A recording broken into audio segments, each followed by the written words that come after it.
Deus os abençoe.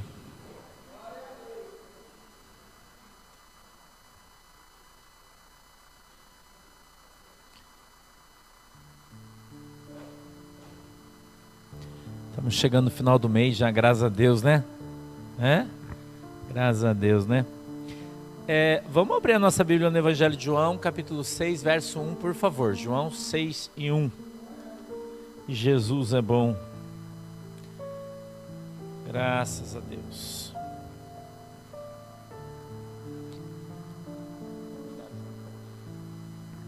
Seis de João, verso número 1. Aleluia.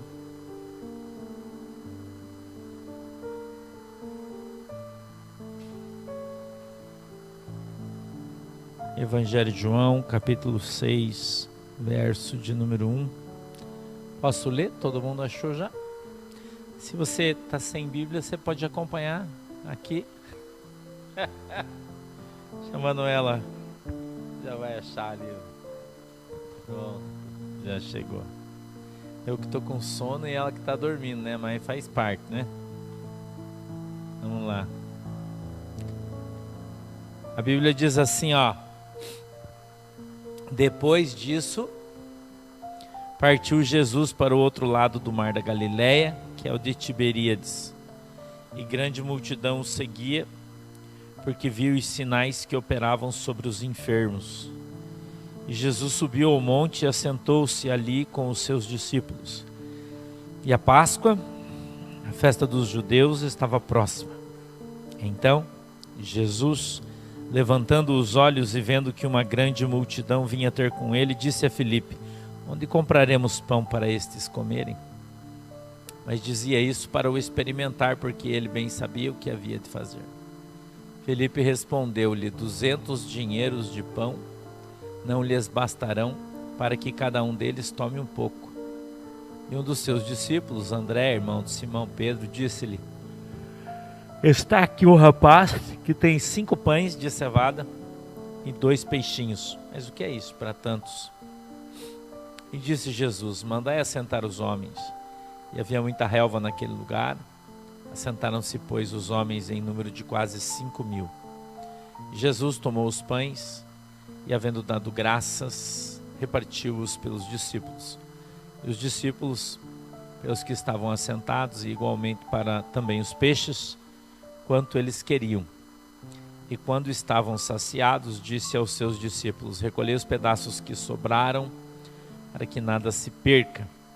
Recolheram-nos, pois, e encheram 12 cestos de pedaços dos 5 pães de cevada que sobraram aos que haviam comido. Vendo, pois, aqueles homens o milagre que Jesus tinha feito, diziam: este é verdadeiramente o profeta que devia vir ao mundo. Sabendo, pois, Jesus que haviam de vir arrebatá-lo para o fazerem rei, tornou a retirar-se, ele só, para o monte. Amém? Feche os seus olhinhos que a gente vai orar. Papai do céu, em nome de Jesus, eu peço que o Senhor nos ajude. Papai, eu peço que o Senhor nos abençoe com a tua presença. Querido Espírito Santo, dá para nós o discernimento, o entendimento da tua palavra. Permita, Senhor, que ela desça do céu de uma maneira simples aos nossos corações, para que todos possamos entendê-la, compreendê-la. Eu peço que o Senhor abra os nossos olhos para que a gente veja, os nossos ouvidos para que a gente ouça, e que o Senhor possa quebrantar o nosso coração, para que a gente entenda e compreenda qual é a boa, agradável e perfeita vontade do Senhor para as nossas vidas, em nome de Jesus. Amém e amém.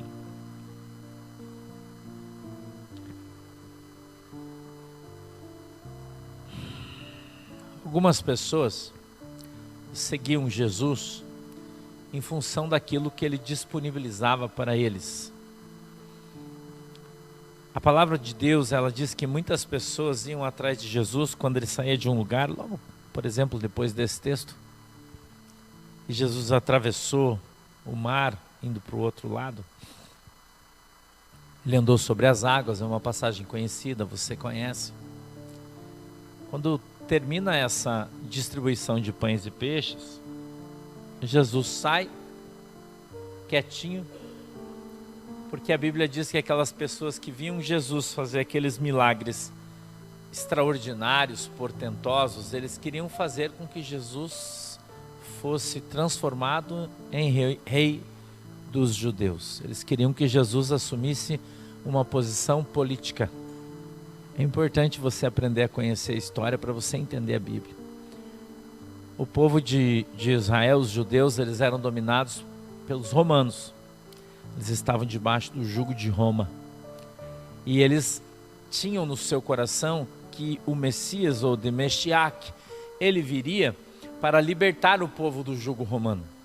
Eles achavam que Jesus viria no espírito de Davi, porque a palavra dizia que ele viria da descendência de Davi e que, portanto, ele seria um rei, e não seria apenas um rei, mas seria um rei guerreiro, que ele viria, quem sabe, sentado num cavalo branco, empunhando uma espada, um escudo, e lutaria contra Roma para destruir Roma e libertar o povo judeu. Esse era o sonho deles em relação ao Messias. Era isso que eles imaginavam que fosse, e por isso, até hoje, eles continuam esperando o Messias, que para eles ainda não veio, porque eles não veem Jesus Cristo como Filho de Deus, eles veem Jesus como um profeta.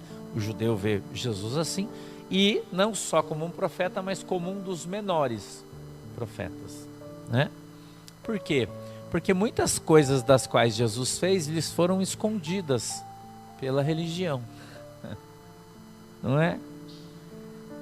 Eu, durante essa semana, conversei com muitas pessoas e muita gente falava para mim que congregava em determinadas religiões, passou a sua vida, algumas pessoas debaixo do jugo de determinadas religiões, e eles diziam, algumas pessoas disseram para mim assim: puxa, pastor, eu fico pensando como é que pode a igreja onde a gente ficou a vida inteira ter nos escondido tudo isso que a gente está vendo aqui.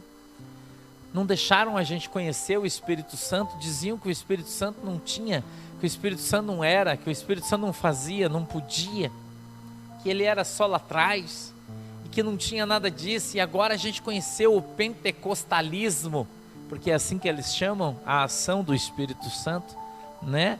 A execução do Pentecostes, que continua se repetindo a cada dia, através da ação do Espírito Santo, porque o Espírito Santo continua descendo sobre a igreja, quando a igreja o está buscando de todo o coração, alma e entendimento. A Bíblia diz que quem procura, encontra, quem bate, a porta se abre, quem busca, acha, e se nós pedirmos, nós receberemos. A Bíblia diz que se o pai sabe dar boas coisas aos seus filhos, quanto mais Deus. Ele disse: você acha que seu filho pedir um ovo, o pai vai dar uma pedra? Ele pedir um peixe, o pai vai dar uma cobra? Ele disse: certamente não. Então, quanto mais Deus vai lhe dar o Espírito Santo quando você pedir Ele. Mas para que isso aconteça na sua vida, você precisa começar a buscá-lo. Buscar o Espírito Santo. Não é assim que a Bíblia diz? Nós devemos buscá-lo enquanto ele pode ser encontrado. Porque vai chegar um dia que o Espírito Santo vai embora. Sabia? Um dia o Espírito Santo vai embora.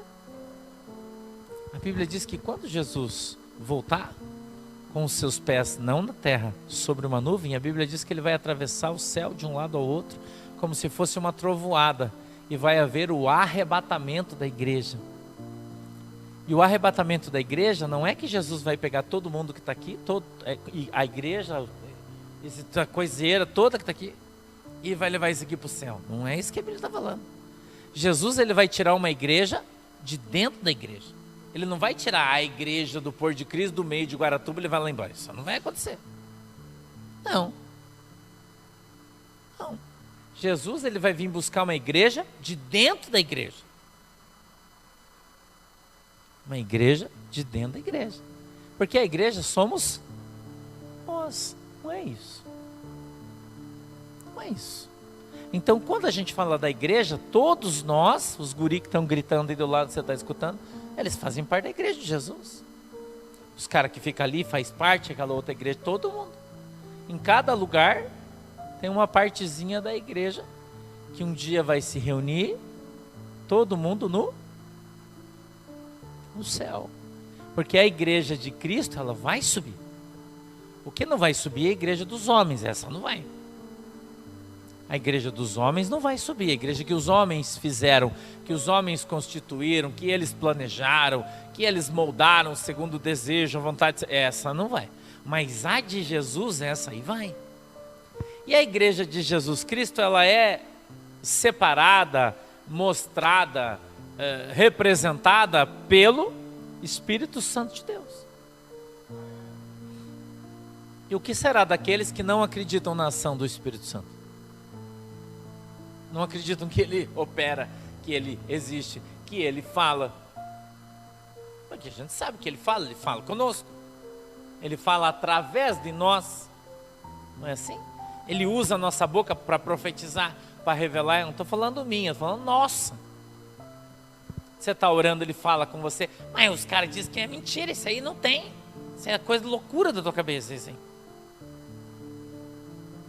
Então, a igreja de Jesus Cristo são as pessoas que creem em Jesus Cristo e estão se batizando, estão sendo batizados e passando a fazer parte dessa grande família que um dia vai morar no céu. Essa é a igreja de Jesus Cristo. Então, quando chegar esse momento em que a igreja de Jesus Cristo for arrebatada, o Espírito Santo vai subir junto. É isso que a Bíblia diz, está escrito lá na carta aos Tessalonicenses, o apóstolo Paulo fala isso. Então, o Espírito Santo de Deus, ele vai se retirar da terra e ele vai subir. A Bíblia diz que a única coisa que impede a ação do anticristo, dele manifestar-se em seu poder e em sua glória, entre aspas, porque toda a honra e toda a glória foram dadas a Cristo, mas ele tem a glória e a honra do mundo, né? Então ele manifestar-se-á quando? Quando o Espírito Santo subir, porque por enquanto o Espírito Santo não deixa ele aparecer. Amém? Então, talvez eu esteja falando isso porque eu estava falando sobre isso hoje de manhã. Eu estava falando sobre o anticristo hoje de manhã. E o Espírito Santo trouxe à minha memória algumas coisas. Porque o anticristo, na verdade, ele vai ser um grande líder político, que é exatamente o que o judeu quer. Entendeu? Um grande líder político, que é o líder que os judeus estão esperando. E a Bíblia diz que o Senhor permitirá que eles operem pelo erro, porque eles não quiseram Jesus, então eles vão querer o anticristo, quando ele vier. Então a gente já está vendo as movimentações de guerra, das dores de parto. Jesus disse, em Mateus 24, ele falou isso. Ele disse, haverão guerras e rumores de guerras, mas aí não vai ser o final. Vai ser o princípio das dores. Nós já estamos vivendo isso aí. Nação contra nação, pai matando filho, filho matando pai. Nós já estamos vivendo isso. Fome em todos os lugares, pestilências, doenças, nós já estamos vivendo tudo isso aí. Guerras. Já estão vivendo isso aí. E a maioria das pessoas está dormindão ainda, né? Está de boa na lagoa, né? Tem muita gente que ainda está. Não está esperta. De sexta para sábado eu fui dormir 4h30 da manhã. Você está vendo com cara de sono? Que apesar de eu estar lá no sítio, eu não dormi. Com a prazo de 2 noites que eu fiquei sem dormir. E quando era 2:45, que eu olhei no meu relógio, eu não conseguia dormir de jeito nenhum. Estava sentindo um calor absurdo. E daí lá, né, o sítio não tem meu ar-condicionado, que fica friozinho, né? O tio Gerson ainda ajudou, né? Tem um fogão a lenha lá, eles tiraram um cupinzeiro do chaminé do fogão a lenha, né? Tinha um cupinzeiro lá, porque foi muitos anos que ninguém acendia ele. E daí acendeu, e daí o tio Gerson gastou acho que uns 3 caminhões de lenha durante o dia inteiro, né? Cozinhou feijão, abóbora, mandioca, tudo que tinha lá, o tio Gerson cozinhou o dia inteiro. Ficou um calor absurdo naquela casa de noite, ninguém conseguia dormir, né? Mas tá bom, né? Bom, e aí a noite esquentou, enfim, eu tenho alergia do calor, né? Eu não consigo dormir no calor, mas tá bom também. E quando era 2:45, eu falei, tá bom, Jesus, acho que o senhor quer que eu vá orar mesmo, então eu vou levantar e vou orar. Eu fui. E aí quando era 4:15, mais ou menos, acho que era 4:15, eu olhando no relógio, eu falei, Jesus, eu não aguento mais, eu preciso dormir. Eu dormi por livre e espontânea pressão, eu meio que desmaiei, assim, e daí acordei 6:30, né? Porque lá todo mundo levanta às 6 horas e um monte de homem, todo mundo falando, café, aquela coisa. Eu tive que levantar e daí eu passei a noite, o dia inteiro trabalhando. E daí de noite ainda fui dormir, era 10 para as 2, né? De ontem para hoje, e levantei 6 de novo. E tamo aí, mas tá bom. Né? Não é uma reclamação, só tô te falando porque eu tô com cara de cansado. E hoje de manhã eu tava conversando com os meninos que estavam lá, porque tava chovendo, a gente não podia trabalhar para fora, tava chovendo bastante, a gente ficou conversando. E eu estava falando sobre esse líder político que o povo de Israel está esperando e que ele vai chegar em muito pouco tempo. Né? Eu disse uma perspectiva humana que eu vou te falar. Isso não está escrito na Bíblia, que eu vou dizer para você. É uma perspectiva humana de alguém que estudou muito o livro de Apocalipse, muito. Né? O livro de Isaías, que é o livro de Daniel, o livro de Ezequiel, o livro de Joel, o livro do profeta Oséias, do profeta Amós, que tratam sobre a vinda do anticristo, todos eles sem nenhuma exceção, sobre a vinda do anticristo. E a gente precisa ter um conhecimento bem apurado de todo mundo, para a gente ter uma visão um pouco mais estreita a respeito disso. A Bíblia diz que ele vai vir do Iraque. Por que do Iraque, pastor? Porque a Bíblia diz que ele é descendente da Babilônia, e a Babilônia é no Iraque. No Iraque, na divisa com o Irã, então ele vem daquela região específica. Então para vir de lá ele tem que ser filho de um príncipe, ou de um rei, se você preferir, né? E ele vai ser Islã. O Islã é o anticristo. E vocês têm que aprender isso. O Islã vai vir para destruir o cristianismo. Já está fazendo isso em muitos lugares, né? Não, agora não, fica aí. Mensagem não, depois você pode. O Islã, irmão, agora não é aula, agora é mensagem, agora você não pode perguntar. O Islã, ele é o espírito do anticristo. É o Islã, você não tenha dúvida nenhuma disso.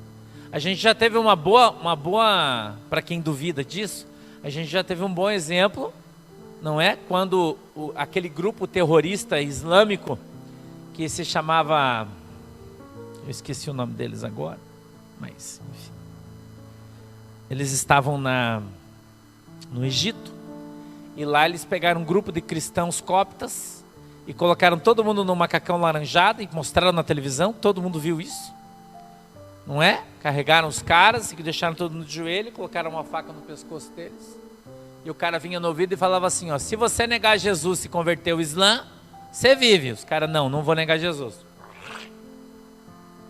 Todo mundo viu isso na televisão. Colocava uma tarja preta, Então se você não subir no arrebatamento, você vai passar por isso. Todos, sem exceção.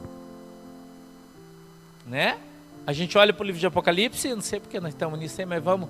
O apóstolo João está lá no céu arrebatado, e aí ele vê um trono, né? E debaixo do trono está cheio de almas que estão subindo, tendo as suas vestes lavadas no sangue. A Bíblia diz, embranquecido, está lá na frente. E de onde é esse povo? Esse povo que veio da grande, porque não foi arrebatado na volta de Jesus no arrebatamento. Então quem não for subir no arrebatamento vai ter uma segunda oportunidade, mas a Bíblia diz que ele vai chegar a Cristo pelo seu sangue. Eu disse esses dias, teve uns idiotas, né? Desculpa eu falar idiota.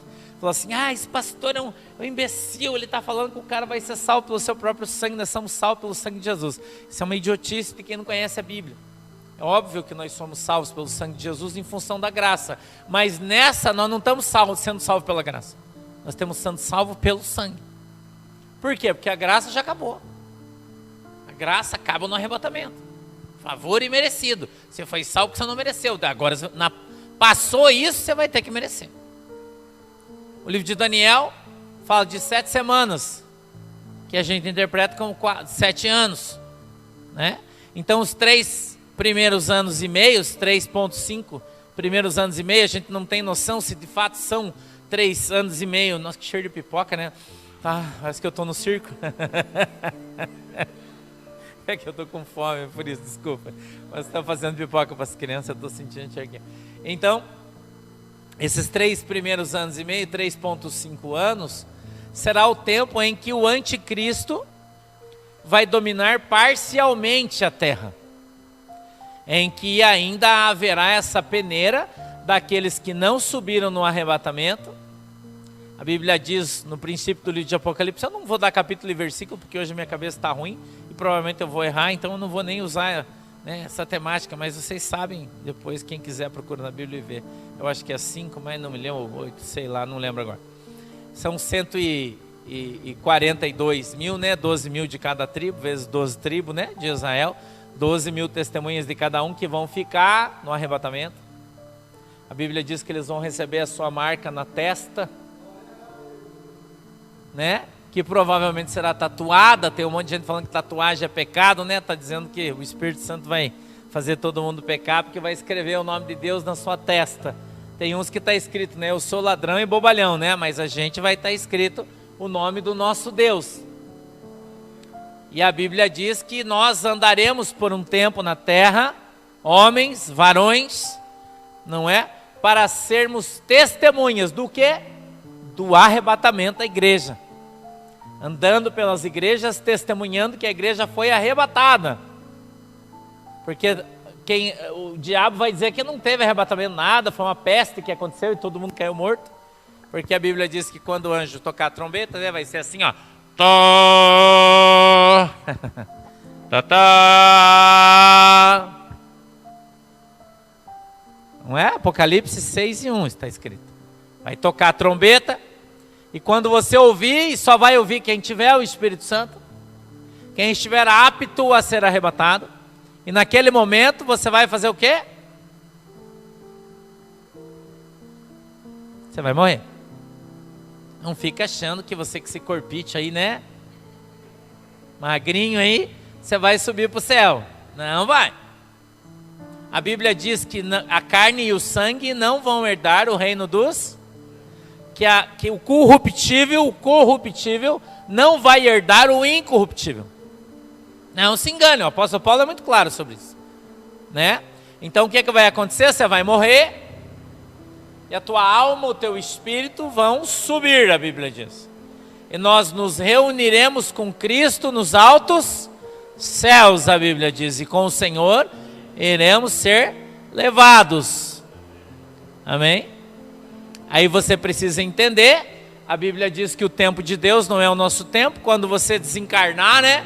O pessoal espírita vai dar um glória que eu estou falando aí, né? Quando você desencarnar desse corpo metafísico, né? Você vai deixar aqui, vai subir. Vamos nos reunir com o Senhor no céu. E aí vai passar um tempo que eu não posso te precisar, porque a Bíblia também não precisa, de quanto ele será. Mas a princípio, nós vamos ficar por 3 anos e meio, que vai ser o tempo aqui na terra, lá no céu eu não sei, porque daí a gente é no mundo espiritual. Aí a Bíblia diz que um dia para Deus é igual 1000 anos para nós aqui na terra, então, né, a gente não sabe. É chutometria isso, né? Isso é chute. Não existe uma precisão, um valor métrico que possa ser medido, não tem nenhum parâmetro para a gente utilizar para medir isso, né? E lembra que o teu pastor é professor de escatologia, que é do Apocalipse, né? Eu dei aula nisso aí há muitos anos. Não existe nenhum tipo de métrica para medir isso. Qualquer pessoa que falar para você que é isso aí, ele está chutando, não tem. Mas a gente chuta que seja lá o livro de Daniel, 1300 e poucos dias, que dá 3 anos e meio. Né? Muito bem. Então, durante esses 3 anos e meio, esses caras vão andar na terra, as igrejas vão estar aqui ainda, e vai ter muitas igrejas cheias, porque o povo vai correr, isso é Mateus capítulo 25, as 10 virgens, né? A Bíblia diz que a metade vai subir, a metade vai ficar. Lá em Mateus capítulo 25 é só você ler. Parábola das 10 virgens. Quando o mestre chegou para abrir a porta, tinha um monte de gente que estava sem azeite, sua lamparina estava apagada, eles saíram para ir buscar, para procurar, e aí o mestre chegou e só aquelas que estavam com azeite na porta, esperando, preparada, entraram com ele. Quando eles entraram, a porta fechou. Aí aquelas outras chegaram correndo, bateram na porta: Senhor, Senhor, abre a porta para nós. Não, eu não conheço vocês. Não conheço vocês. Porque tem gente, eu já tenho falado aqui para vocês muito isso aí. Vocês acham que Jesus é macaco gordo, né? Que vai quebrar o seu galho, mas ele não é. Ele não é. Se quando chegar no dia que Jesus voltar, você não estiver preparado, você não vai subir. Nem você, nem eu, não vai. A maioria da igreja não vai subir no arrebatamento. A maioria. irmão, eu brinco aí que tem pastor que fez um plano tão alongado da igreja dele, que Jesus vai estragar seus planos. Porque Jesus vai voltar e o cara não terminou de construir a catedral dele ainda, que ele está lá empenhado. Gigantesca, obra faraônica, né? Com plano de ser senador, tem planos gigantescos aí. Aí Jesus vai interceptar os planos dele, porque Jesus vai voltar, a igreja vai subir, eles vão ficar. Porque eles não estão focados no arrebatamento da igreja. Eles estão focados nos seus planos físicos, não é? Nos seus planos de aposentadoria. Tem gente aí que está fazendo plano de aposentadoria privado para seus filhos. A criança aí está com 16, 17 anos e o pai já fez um plano, né, doutor, nosso pastor gerente ali do Banco do Brasil, se você quiser pode fazer com ele, tem lá um monte. E daí Jesus vai voltar e vai ficar isso, troço. Não vai dar tempo. Né? Não vai dar tempo de esperar 40, 50 anos. A água vai acabar. Não vai dar tempo, irmão. Nós vamos ter o aquecimento global. Irmão, isso não vai, isso é mentira, não vai acontecer. A Bíblia diz que vai cair uma estrela do céu na terra, depois do arrebatamento. E que vai queimar 1/3 de tudo que é verde. 1/3 de todas as águas doces vai virar amarga. Vai estragar os planos de muita gente, hein? Jesus vai estragar os planos de muita gente. Mas quem tiver focado em Cristo, tiver buscando primeiro o reino do céu, a sua justiça, não é? Lucas 12, 29 para frente, 30, 31, 32. Busca primeiro o reino do céu, a sua justiça, as demais coisas você serão acrescentadas. Então nós estamos buscando o reino do céu. Nós estamos buscando a justiça de Deus. Nós estamos buscando a santificação, sem a qual ninguém verá Deus. Nós estamos abrindo a mão do pecado. Nós estamos largando o pecado, a prostituição, a cachaçada, né? As coisas do mundo, para buscar Cristo, para buscar ser santo e santificar-se todos os dias, como a Bíblia diz que nós temos que ser, nós temos que fazer, como nós temos que proceder. É assim que tem que ser. Santificação, purificação, né? Usar vestes brancas, limpas, lavadas, remidas no sangue do Cordeiro, abrir mão das coisas do mundo, dos costumes do mundo, dessas coisas tudo aí. A gente já conhece de cor salteado, não precisa ficar falando aqui para você todo dia, né? Então quando Jesus voltar, a noiva tem que estar com vestido branquinho, irmão, com as joias tudo em dia, com o cabelo arrumado, cheirosa. Nós somos a noiva, ataviadas. Mas o principal, porque a Bíblia diz lá no Evangelho de Mateus capítulo 25, que as 10 noivas estavam aí igualzinha, tudo igualzinha. Se olha na igreja, ela está linda, não é assim? Os irmãos estão adorando, tá dando glória, e está falando de Jesus, está tudo igual, roupa está branquinha, joia está bonitinho, brinquinho, o cabelo, mas a lamparina está apagada. Por quê, irmão? Porque acabou azeite. O que é o azeite, pastor? Você vê a volta que eu dei para chegar aqui de novo, né? Eu fui lá e voltei aqui. O que é o azeite? O azeite é a presença do Espírito Santo de Deus, nosso querido Deus Espírito Santo. Aleluia. Importa onde você está, você tem que estar cheio de azeite. Você pode ser o crente sardinha, né, irmão? Está no aperto, você está na lata, você está espremido, mas você está no óleo. Entendeu, irmão? Você não precisa ser crente caviar, né? Crente mala cheia, né? Está cheia. Não precisa, você pode estar com a mala vazia, mas está no azeite. Está no óleo. Não é? Está envolvido no azeite. E você está tranquilão, irmão. Porque você está falando com Jesus, você está buscando Jesus, você está gemendo, você está chorando, você está na prova, não é? Porque a gente pode ter grana, você pode ter saúde, você pode ter um monte de coisa, mas quem é um crente espiritual, quem é um crente cheio do Espírito Santo, ele está gemendo as dores do parto. Que a criança está para nascer, e à medida em que os ossos, né, da irmã vão se dilatando para que a criança possa sair, vai gerando dor. Então nós temos no nosso coração a alegria da salvação. Sim, glória a Deus, aleluia. Nós temos a nossa alegria, a alegria da salvação. Nós não estamos felizes porque nós estamos com o bolso com dinheiro, porque nós estamos com o armário cheio, porque isso é uma consequência de você estar cheio do Espírito Santo. Jesus está derramando maná para você. Sexta-feira, eu fui lá, quando estava chegando no sítio, tem um mercado lá, bem grandão lá no sítio, 5 quilômetros antes da porteira do nosso sítio. Eu parei para comprar umas coisinhas lá, eu e o tio Gerson, né, tio Gerson? Paramos lá para comprar um manto lá, para nós jantar. Já estava azul, né, quando chegamos lá. E daí eu fui no açougue, o moço falou, eu falei para ele, eu quero um filé, umas coisas, umas carnes. Daí comprei ali umas coisinhas, para nós fazer a janta para sábado de noite, que a gente já antecipado, para não precisar voltar, que é 5 quilômetros dali até lá, né, estrada de chão. E o açougueiro já está no mistério comigo, já estamos numa sinergia espiritual já, né? E ele olhou para mim e falou, pastor, tem um manto aqui. Aleluia! Eu já levantei a mão, comecei a falar em língua estranha já, irmão. Eu falei, então desenrola esse manto aí, vaso. Aí ele abriu aquela geladeira enorme e tirou uma metade de uma ovelha, assim, irmão. Tava com pouca gordura, ele falou, isso aqui chegou hoje. Isso aqui é direto do reino, isso aqui é só para quem é espiritual, esse negócio aqui. Falei, irmão, o sangue de Jesus tem poder. Isso aí, meu mestre gostava de comer esse negócio assado aí. Falei para ele. Isso aí, o meu mestre gostava de comer esse negócio assado. Esse manto aí é do céu, isso aí. Eu falei, isso aqui é um criador aqui, desverminadinho. Eu conheço o cara que cria, isso aqui é só...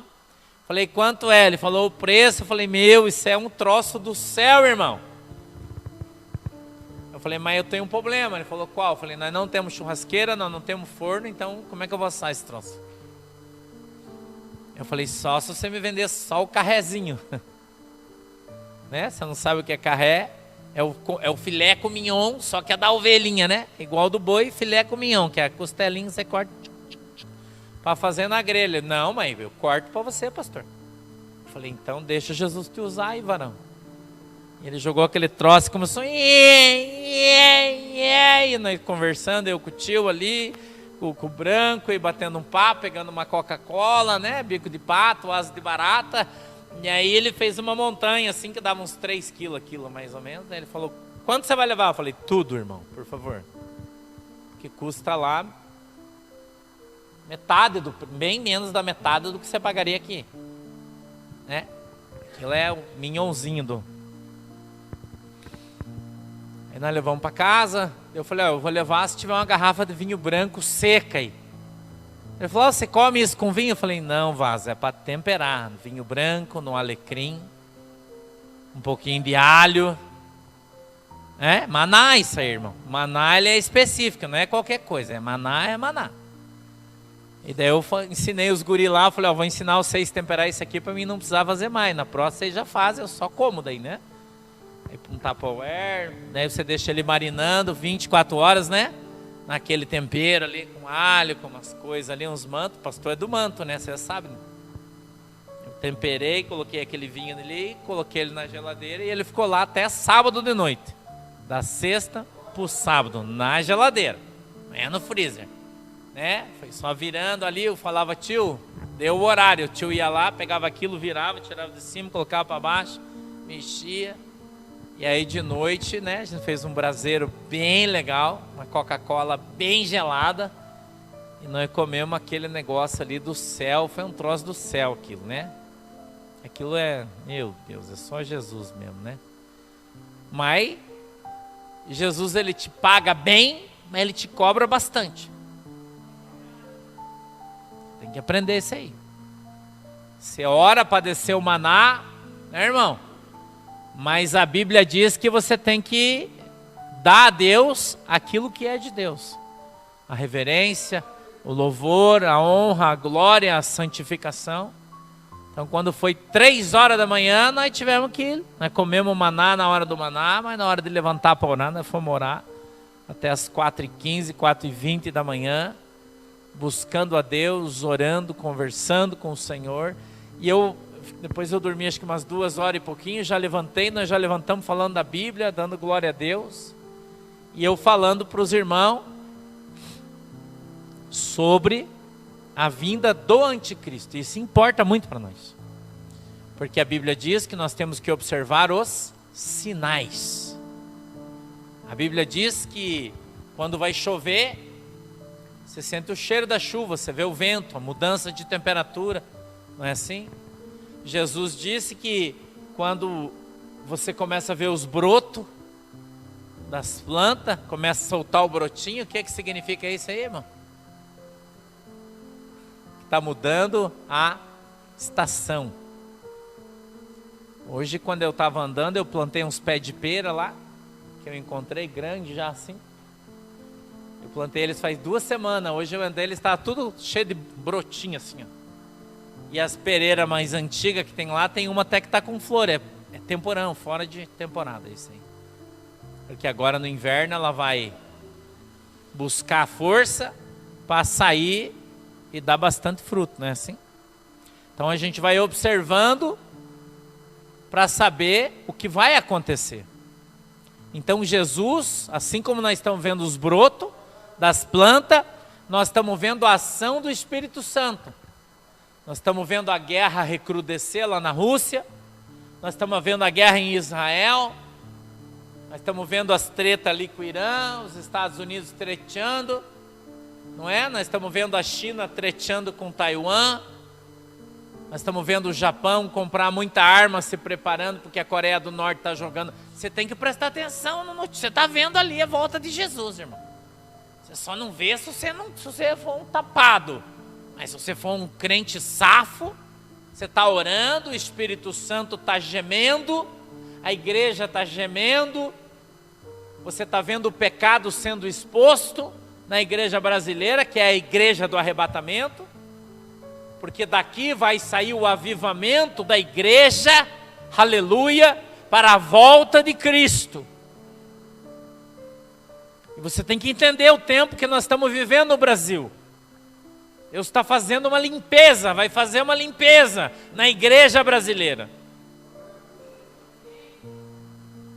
Porque daqui vão sair os pregadores que vão pregar o último evangelho do arrebatamento. Vai sair da igreja do Brasil.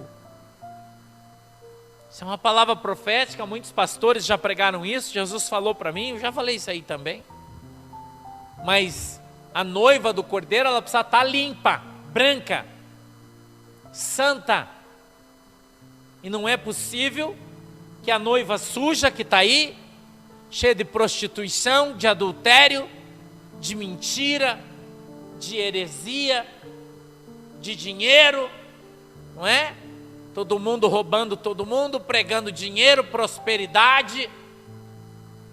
Uma noiva que não tem mais azeite, então precisa ir comprar o azeite. Esse tempo que eu e você estamos vivendo. Estamos vivendo no Brasil esse tempo. O tempo da purificação, mas a Bíblia diz que se purifica o ouro e se purifica a prata, como, irmão? Com fogo. É fogo e crisol, a Bíblia diz. Por isso eu falei para você de Joel.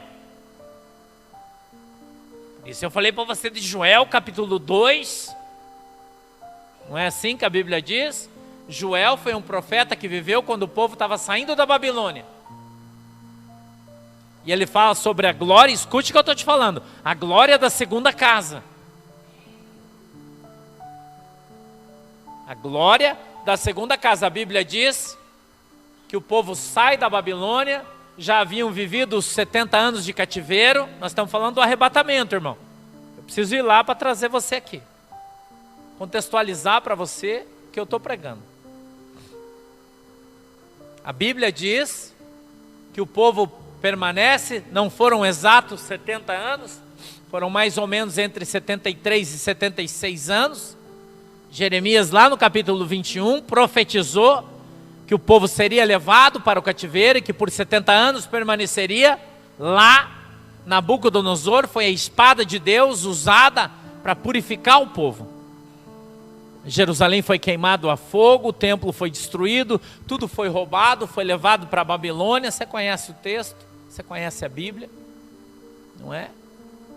E a Bíblia diz que eles foram levados e lá permaneceram 70 anos.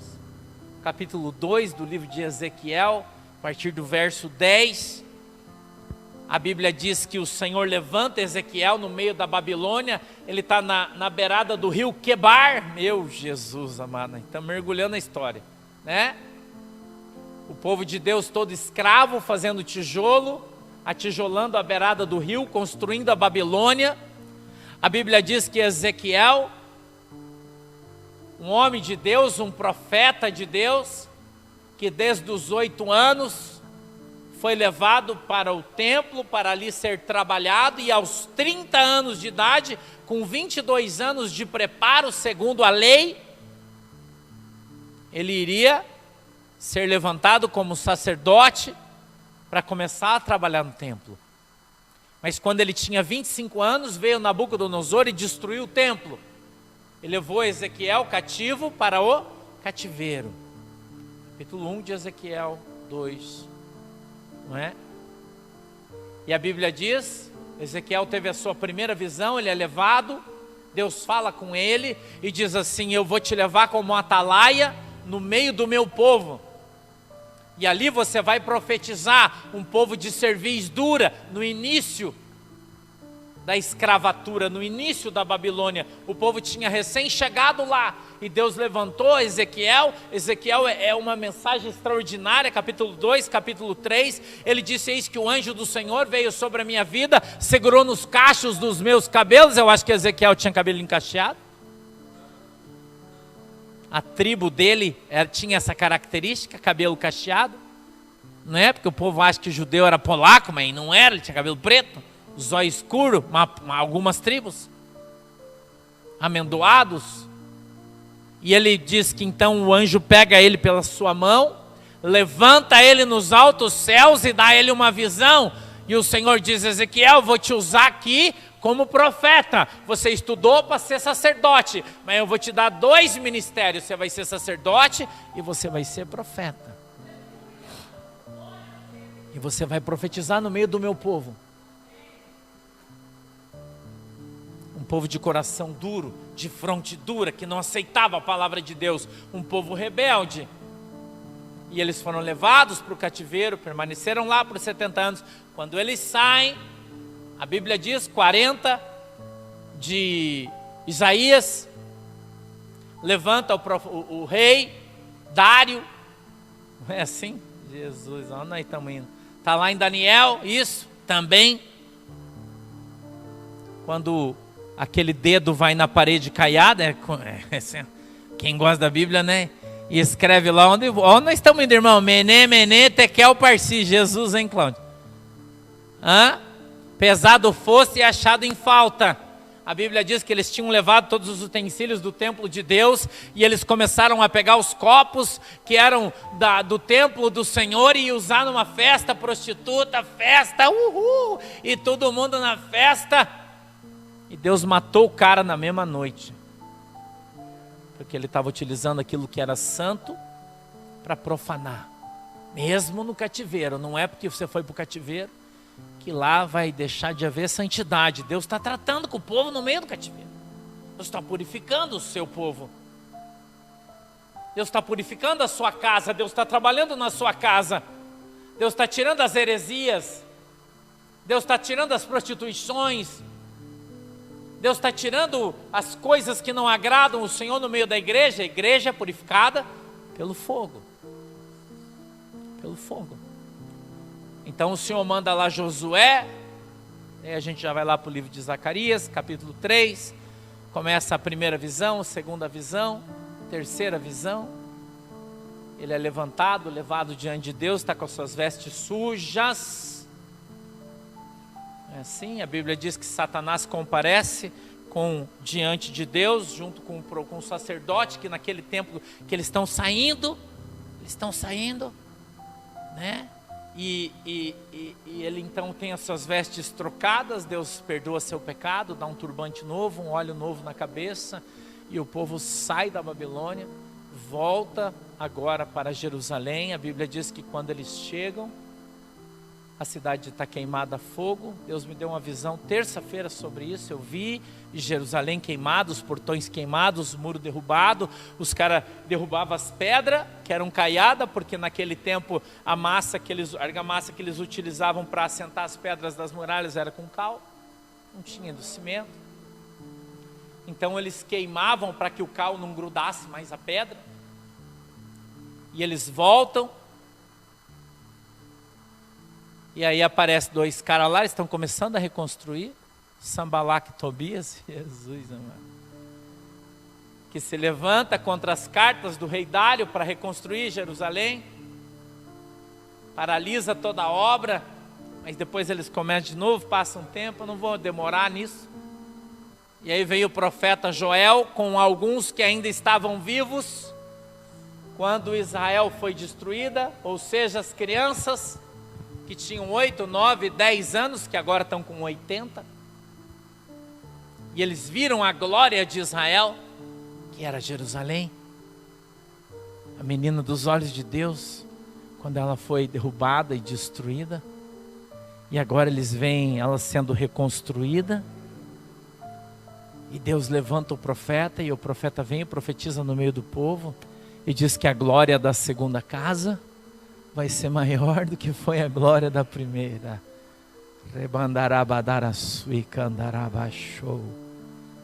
Deus tem um plano no Brasil, escute isso. Meu Deus. A cidade foi queimada a fogo, foi destruída. A esperança foi destruída, foi trancada, foi vilipendiada. A igreja foi sacudida, impedida. Mas nesse momento, a Bíblia diz que o povo no cativeiro é uma casa rebelde. Deus trata com todo mundo.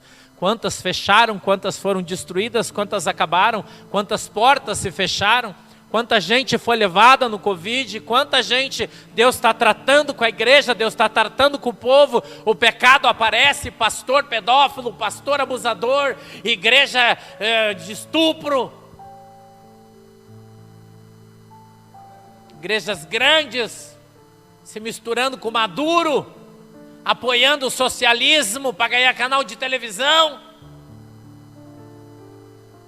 Deus está trazendo tudo à tona, a sujeira, o mau cheiro de instituições religiosas podres, capengas, sem o azeite.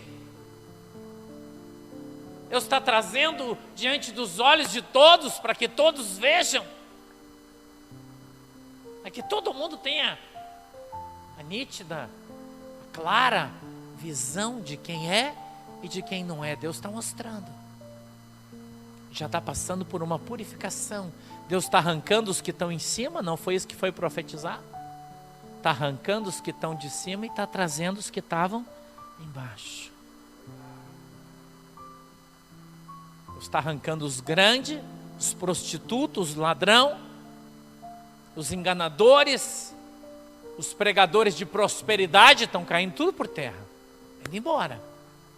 E Deus está levantando uma nova geração no Brasil de pastores, gente que você nunca tinha ouvido falar, que você não conhecia. Mas Deus está levantando eles das cinzas, mas cheios de azeite. A Bíblia diz que o povo de Jerusalém esperava então que o Messias fosse um guerreiro, fosse um libertador, porque eles viviam no cativeiro. Porque depois de Nabucodonosor veio o Império Romano. A gente lembra daquela grande estátua, né? Acho que é capítulo 3 de Daniel, não me lembro bem, acho que é, né? 5 de Daniel, que fala dos pés de barro, né? Canelas, depois ele ia subindo os reinos que viriam, né? E o último era os pés de barro, que era o reino romano. Mas enfim, não importa, vamos para frente. Nossa, que fome que eu tô, meu Deus. Estou com fome, não posso demorar.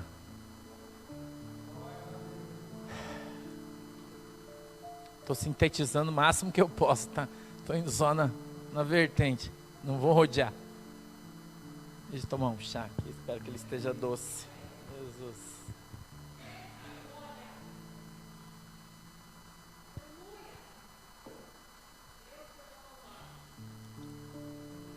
Jesus vem para a montanha, os pés de uma montanha, está na beirada do mar, prega a palavra de Deus de maneira poderosa, muitos aleijados são curados, as pessoas vinham, os doentes, alguns tipos de pessoa que seguia Jesus, eu não vou entrar nisso aí. Tinha os doentes, tinha os famintos. Eu não sei de que parte de povo você faz, porque tem o povo que vem para Jesus porque está doente, precisa de Jesus, e tem o povo que está com fome, não é? E precisa de comida. E Jesus, ao terminar, não queria despedir os caras com fome, vai embora. Já está no final da tarde, passaram o dia com Jesus. Então Jesus chama um dos seus diáconos e fala: cara, nós precisamos dar comida para esse povo que está aí. Só homens, 5.000 pessoas, fora as mulheres e crianças. Ele fala: Jesus, se nós tivéssemos 200 dinheiros, poderia ser denários, que era o dinheiro daquela época, não daria para comprar pão para todo esse povo, que tem muita gente, mesmo porque eles estavam longe da cidade. Jesus fala: então anda no meio do povo, vê se não acha alguma coisa para comer. Alguém não tem um doce aí, alguma coisa, por favor? Vê se você acha alguém aí. Eu estou começando a suar, já estou tendo um dapinho.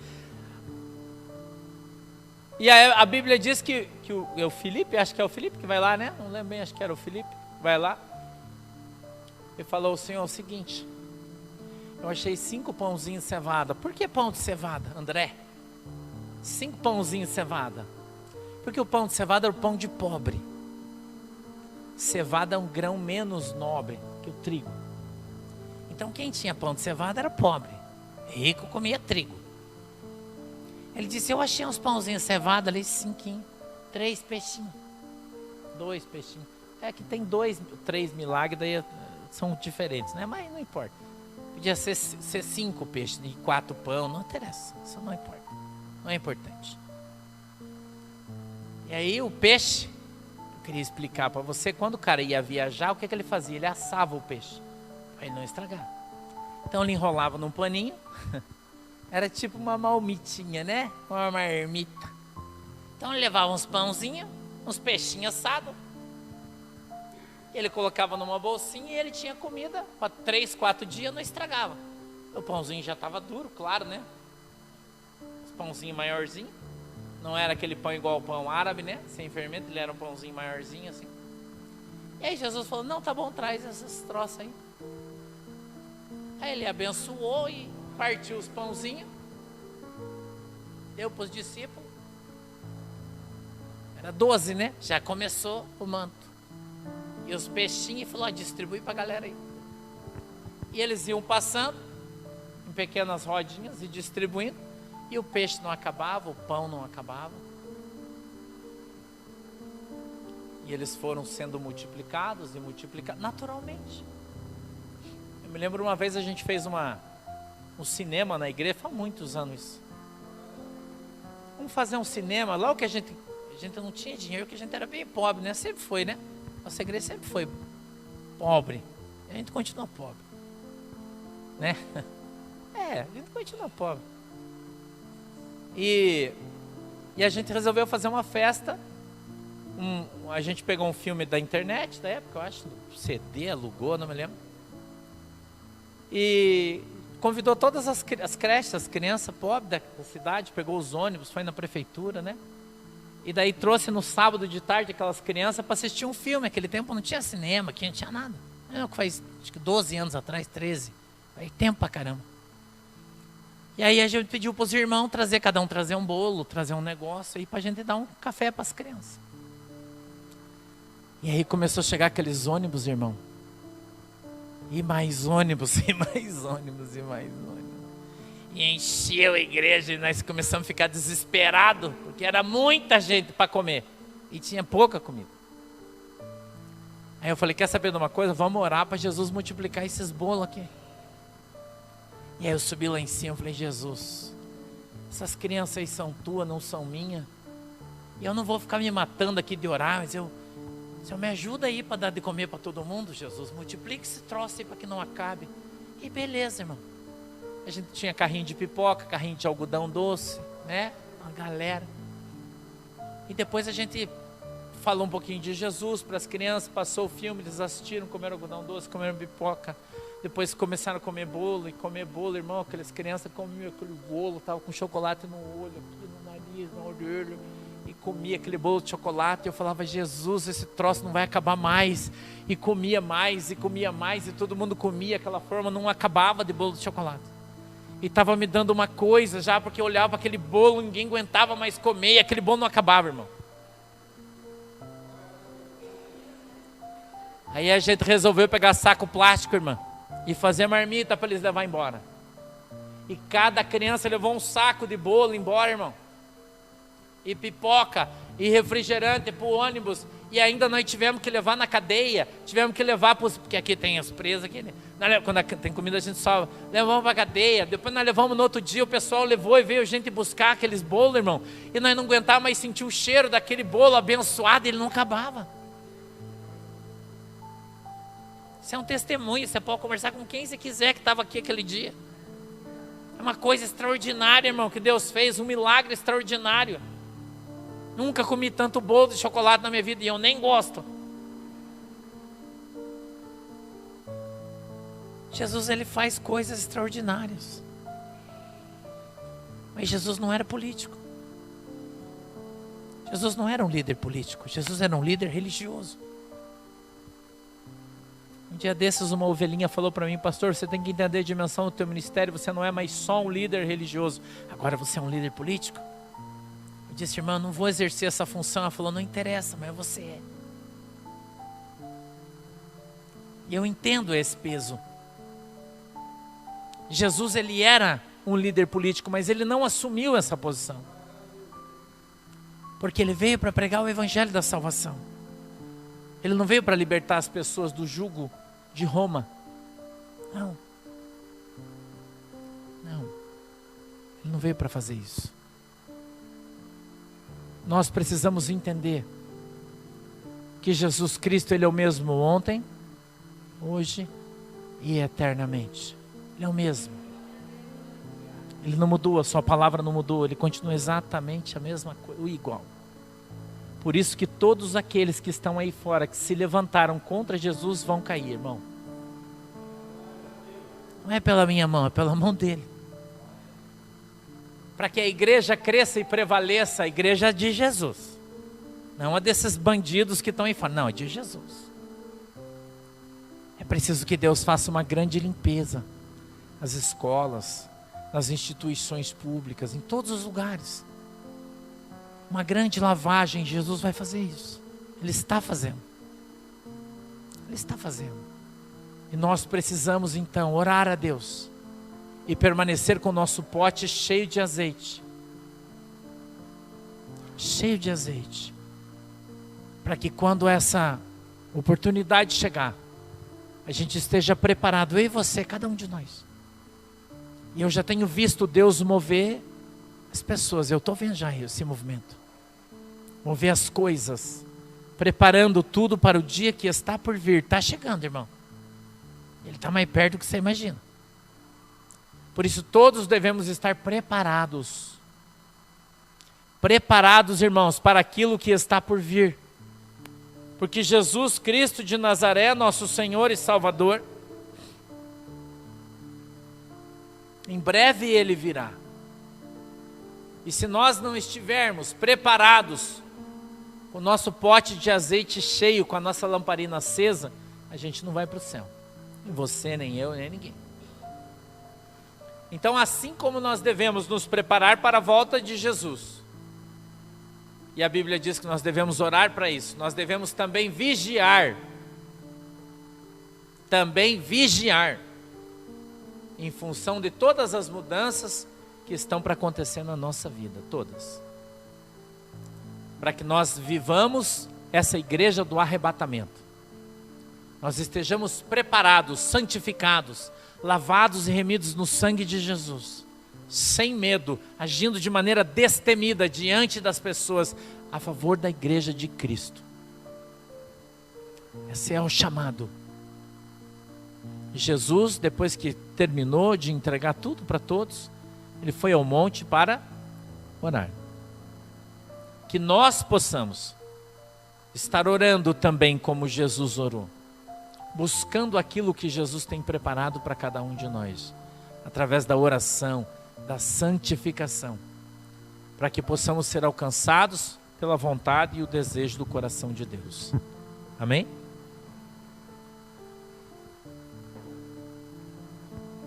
Fique de pé, por favor.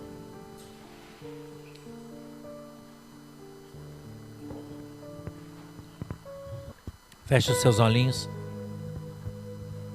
Abra suas mãozinhas. Feche os seus olhos, por favor. Papai do céu, Senhor, eu já entreguei tudo aquilo que está no meu coração. Já entreguei tudo aquilo que está no meu coração, Jesus, para a tua igreja.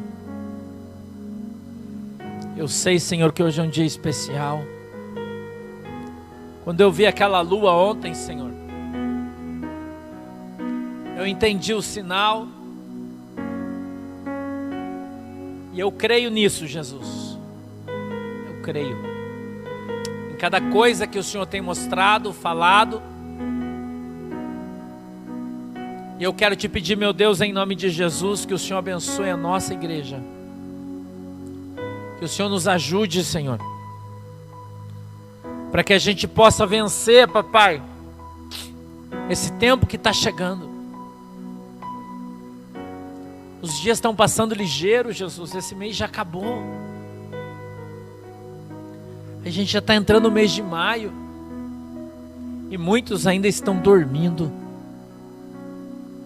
Não estão percebendo, Senhor, os sinais que o Senhor tem dado para aquilo que está vindo sobre as nossas vidas e também sobre a nossa nação. Papai, em nome de Jesus, eu peço que o Senhor abra os nossos olhos, Deus, de fato, para que a gente possa ver. Porque nós já temos ouvido, Senhor. Nós já temos até mesmo percebido alguns movimentos no mundo espiritual. Eu te peço, Senhor, em nome de Jesus, que o Senhor abençoe a cada um de nós como povo, como nação. Que o Senhor abençoe o nosso país. Que o Senhor abençoe também a nossa igreja. Eu continuo, Deus, fazendo tudo aquilo que o Senhor tem me mandado, independente do que tenho visto e ouvido. Continuo seguindo no caminho que o Senhor tem colocado no meu coração. Mas eu já posso ver, Senhor, aquilo que está vindo para nos encontrar. E eu não tenho medo, Senhor. Não é esse o sentimento que eu tenho no meu coração. Pelo contrário, é de alegria. Porque eu creio, Senhor, e eu acredito que o Senhor está na frente de todas as coisas. Que o Senhor já deu ordem aos seus anjos para que eles nos protejam e nos guardem. Eu creio nisso. E eu te peço, Deus, que o Senhor possa dar ordem, Senhor, aos teus anjos para guardar a nossa igreja, o nosso povo. Cada um deles, Senhor, em nome de Jesus. Cada um deles. Que nós andemos guardados debaixo do teu sangue. Que o Senhor possa, meu Deus, estar trazendo os irmãos à consciência. Dá para eles, Senhor, sabedoria, discernimento. Permita, Deus, que eles vejam o que já está diante dos seus olhos. Eles ainda não viram. Em nome de Jesus, meu Deus, eu peço que o Senhor nos abençoe. com a tua presença, porque é o que nos importa, estar na tua presença. Senhor, amanhã pertence só a ti. Só a ti, dibiadaço e candaço, ebiandarabaço, lebraço e candarabadaiaço, tui candaço, lebraço, tui cas, eblabaiaço e candaço, deblai. Senhor, os exércitos já estão hasteando as suas bandeiras, nablaço e Ebianda, os generais, Senhor, já estão preparando as estratégias de batalha. Arabadaraçu, Ebadarabianda, por toda a terra. Soplaço e candasto. O tempo da beligerância, Senhor, ele já se apresenta diante da terra há alguns dias.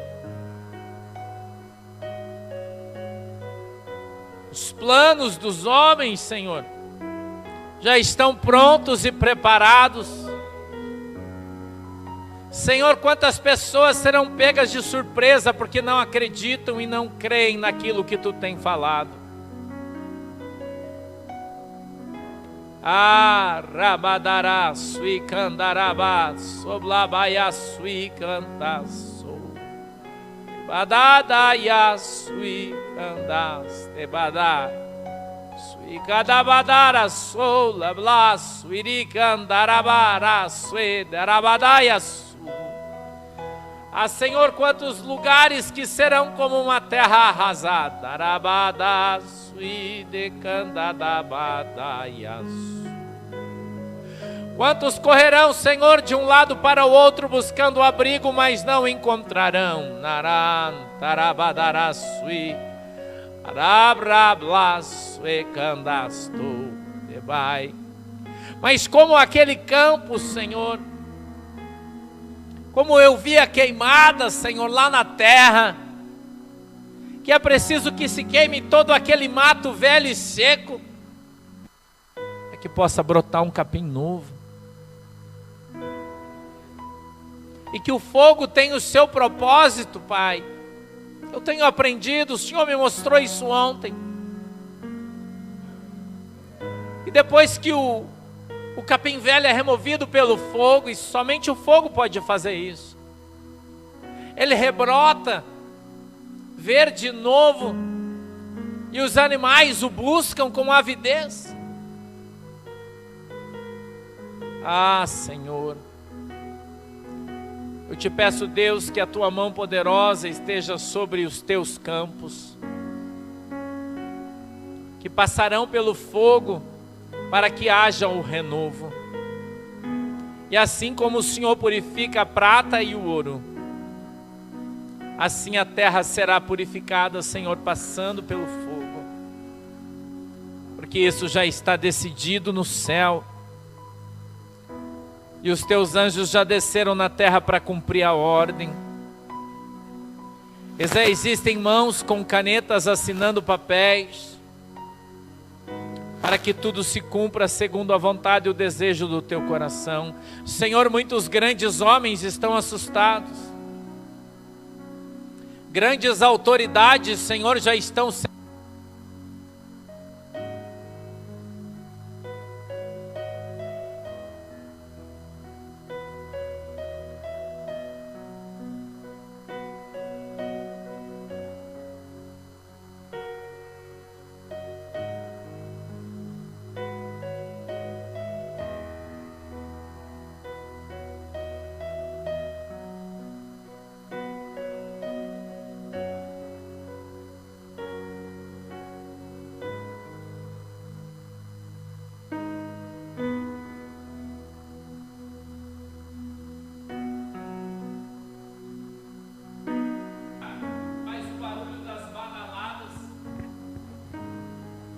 o relógio da terra começa a bater,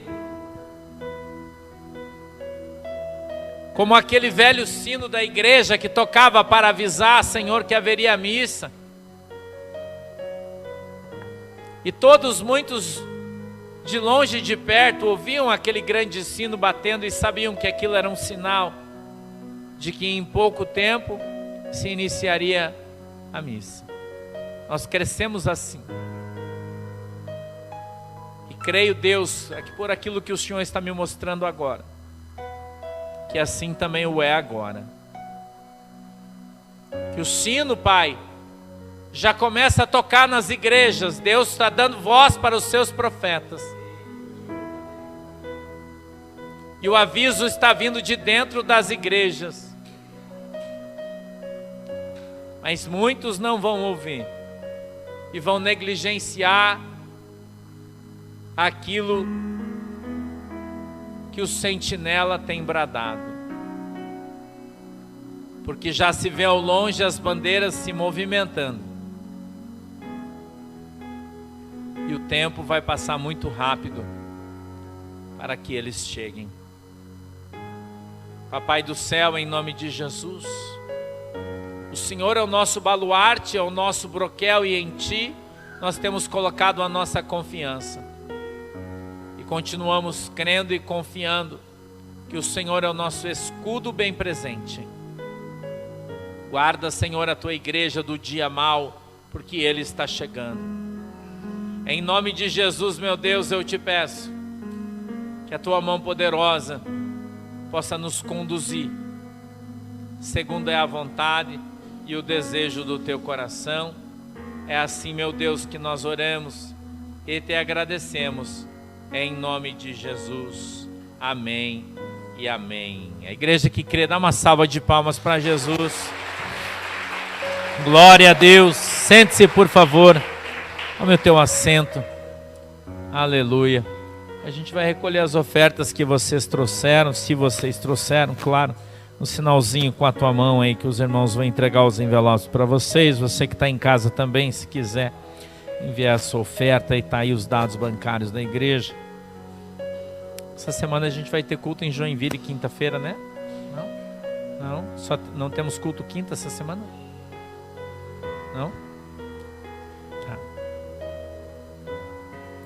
Glória a Deus. Quando que vai encerrar as inscrições para o batismo em São Paulo? Quarta? Não sabe? Tá bom. Amanhã a gente vê isso aí. Tá bom.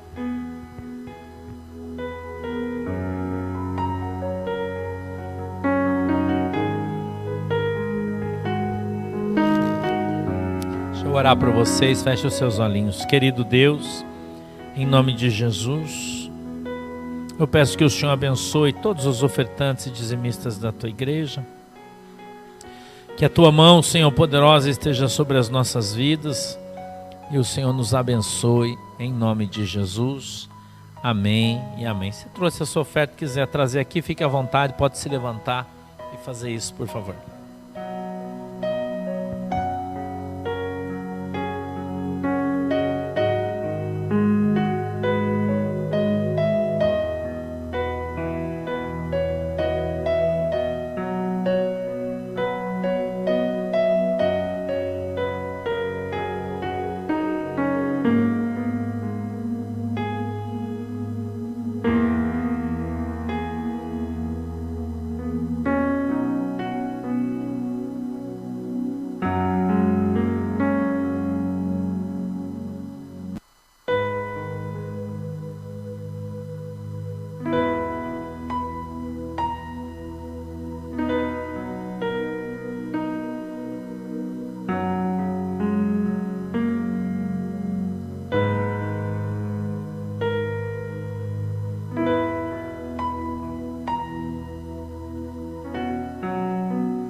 Amém.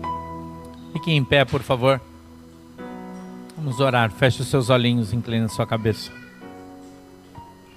Querido Deus, em nome de Jesus, eu peço que o Senhor nos abençoe. Eu peço que o Senhor abençoe a nossa semana, papai, que se inicia hoje. Que a tua mão, Senhor, esteja sobre as nossas vidas. Que o Senhor possa abençoar o nosso trabalho. Que o Senhor possa abençoar o lugar onde a gente trabalha. As nossas coisas, o Uber, o táxi, o caminhão, a van, o ônibus. Tudo aquilo que os teus irmãos têm como seu trabalho, sejam alcançados, o avião, e abençoados, Pai, em nome de Jesus. Os consultórios, os escritórios, as fábricas. Em nome de Jesus, meu Deus, eu peço a tua bênção sobre cada um deles. Que o Senhor possa, meu Deus, dar para nós uma semana cheia de paz, de segurança, nos guardando e protegendo, Senhor, em nome de Jesus. Que a tua mão, Deus, esteja sobre as nossas vidas por toda essa semana. É assim, meu Deus, que eu oro e te agradeço, em nome de Jesus. Amém e amém. Abra sua mão assim, ó. O grande amor de Deus, a graça do nosso Senhor e Salvador Jesus Cristo e as mais doces consolações do Espírito Santo de Deus esteja sobre cada um de nós agora e sempre, todos dizem. Vamos em paz em nome de Jesus. Deus abençoe todos nós. Tchau.